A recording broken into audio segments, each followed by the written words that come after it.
हरिद्रा गणेश कवचम्। ईश्वर उवाच शृणु वक्ष्यामि कवचम् सर्वसिद्धिकरं प्रिये। पठित्वा पाठयित्वा च मुच्यते सर्वसङ्कटात्। अज्ञात्वा कवचं देवी गणेशस्य मनुं जपेत्। सिद्धिर्न जायते तस्य कल्पकोटिशतैरपि। ॐ आमोदश्च शिरः पातु प्रमोदश्च शिखोपरि। सम्मोदो भ्रूयुगे पातु भ्रूमध्ये च गणाधिपः। गणाक्रीडो नेत्रयुगं नासिकायां गणाधिपः। गणक्रीडान्वितः पातु वदने सर्वसिद्धये। जिह्वायां सुमुखः पातु ग्रीवायां दुर्मुखः सदा। विघ्नेशो हृदये पातु विघ्ननाथश्च वक्षसि। गणानां नायकः पातु बाहुयुग्मं सदा मम। विघ्नकर्ता च युदरे विघ्नकर्ता च लिङ्गके। गजवक्त्रः कटिदेशे एकदन्तो नितम्बके। लम्बोदरः सदा पातु गुह्यदेशे ममारुणः।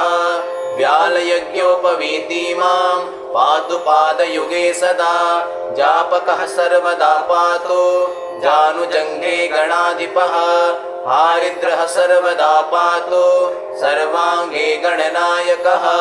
य इदं प्रपठे नित्यं गणेशस्य महेश्वरी।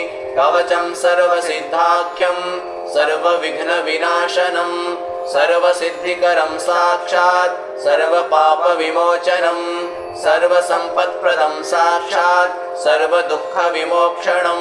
सर्वापत्तिप्रशमनं सर्वशत्रुक्षयङ्करं। ग्रहपीडाज्वरारोगा ये चाने गुह्यकादयः। पठनाद्धारणादेव नाशमायान्ति तत्क्षणात्। धनधान्यकरं देवी कवचं सुरपूजितं। समं नास्ति महेशानि त्रैलोक्ये कवचस्य च। हारिद्रस्य महादेवी विघ्नराजस्य भूतले। किमन्यैरसदालापैर्यत्रायुर्व्ययतामियात्। इति विश्वसारतन्त्रे हारिद्रा गणेश कवचं सम्पूर्णम्। ईश्वर उवाच शृणु वक्ष्यामि कवचं सर्वसिद्धिकरं प्रिये। पठित्वा पाठयित्वा च मुच्यते सर्वसङ्कटात्। अज्ञात्वा कवचं देवी गणेशस्य मनुं जपेत्। सिद्धिर्न जायते तस्य कल्पकोटिशतैरपि। ॐ आमोदश्च शिरः पातु प्रमोदश्च शिखोपरि। सम्मोदो भ्रूयुगे पातु भ्रूमध्ये च गणाधिपः। गणाक्रीडो नेत्रयुगं नासिकायां गणाधिपः। गणक्रीडान्वितः पातु वदने सर्वसिद्धये। जिह्वायां सुमुखः पातु ग्रीवायां दुर्मुखः सदा। विघ्नेशो हृदये पातु विघ्ननाथश्च वक्षसि। गणानां नायकः पातु बाहुयुग्मं सदा मम। विघ्नकर्ता च युदरे विघ्नकर्ता च लिङ्गके। गजवक्त्रः कटिदेशे एकदन्तो नितम्बके। लम्बोदरः सदा पातु गुह्यदेशे ममारुणः। व्यालयज्ञोपवीतिमां पातु पादयुगे सदा। जापकः सर्वदा पातु जानुजङ्घे गणाधिपः। हारिद्रः सर्वदा पातु सर्वाङ्गे गणनायकः।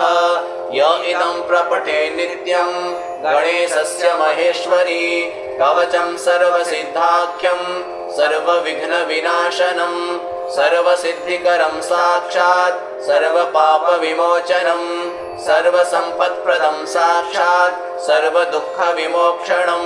सर्वापत्तिप्रशमनं सर्वशत्रुक्षयङ्करं। ग्रहपीडाज्वरारोगा ये चाने गुह्यकादयः। पठनाद्धारणादेव नाशमायान्ति तत्क्षणात्। धनधान्यकरं देवी कवचं सुरपूजितं।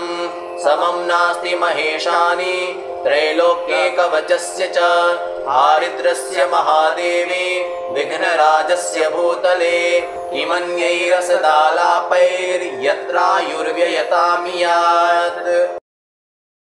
इति विश्वसारतन्त्रे हारिद्रागणेशकवचं सम्पूर्ण। ईश्वर उवाच शृणु वक्ष्यामि कवचं सर्वसिद्धिकरं प्रिये पठित्वा पाठयित्वा च मुच्यते सर्वसङ्कटात्। अज्ञात्वा कवचं देवी गणेशस्य मनुं जपेत् सिद्धिर्न जायते तस्य कल्पकोटिशतैरपि। ॐ आमोदश्च शिरः पातु प्रमोदश्च शिखोपरि सम्मोदो भ्रूयुगे पातु भ्रूमध्ये च गणाधिपः। गणाक्रीडो नेत्रयुगं नासिकायां गणाधिपः गणक्रीडान्वितः पातु वदने सर्वसिद्धये। जिह्वायां सुमुखः पातु ग्रीवायां दुर्मुखः सदा विघ्नेशो हृदये पातु विघ्ननाथश्च वक्षसि। गणानां नायकः पातु बाहुयुग्मं सदा मम। विघ्नकर्ता च युदरे विघ्नकर्ता च लिङ्गके गजवक्त्रः कटिदेशे एकदन्तो नितम्बके। लम्बोदरः सदा पातु गुह्यदेशे ममारुणः व्यालयज्ञोपवीतिमां पातु पादयुगे सदा। जापकः सर्वदा पातु जानुजङ्घे गणाधिपः हारिद्रः सर्वदा पातु सर्वाङ्गे गणनायकः।